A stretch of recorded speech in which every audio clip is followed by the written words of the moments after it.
بسم اللہ الرحمن الرحیم، اللہم صلی علی سیدنا و مولانا محمد النبی الامی وعلی آلہ وصحبہ وبارک وسلم۔ الحمدللہ، رمضان المبارک کا مہینہ چل رہا ہے اور بہت سے مسلمان جو ہیں وہ اس مہینے میں اپنے مال میں سے زکوٰۃ ادا کرتے ہیں۔ پہلے ہم نے عرض کیا تھا قرآن سے زکوٰۃ کی اہمیت، تھوڑی سی احادیث کے لحاظ سے دیکھا جائے زکوٰۃ کی اہمیت کیا ہے تو مسلم شریف میں حضرت ابو ہریرہ رضی اللہ تعالی عنہ سے روایت ہے کہ حضور اکرم صلی اللہ علیہ وسلم نے فرمایا، ما من صاحب ذہب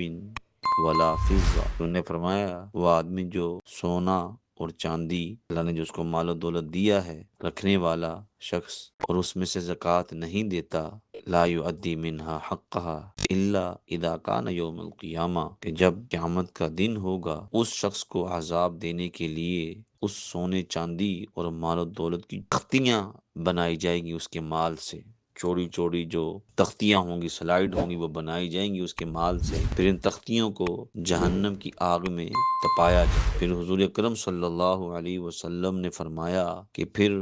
ان سے زکوٰۃ نہ دینے والے شخص کی کروٹ یعنی پہلو اور پیشانی اور پشت پر مارا جائے گا ان تختیوں کے ذریعے سے، اور جب یہ تختیاں ٹھنڈی ہونے لگیں گی تو ان تختیوں کو، ان سلائڈز کو دوبارہ آگ میں گرم کر کے تپایا جائے گا اور پھر ان کو اسی طرح ہی مارا جائے گا۔ اور پھر حضور اکرم صلی اللہ علیہ وسلم نے فرمایا یہ کام اس دن ہوگا کہ جس دن کی مقدار کان مقدارہ 50,000 سنہ، 50,000 سال کے برابر ہوگی، یعنی قیامت کا دن۔ تو یہ عذاب کن کو ہو رہا ہوگا کہ جو دنیا میں اپنے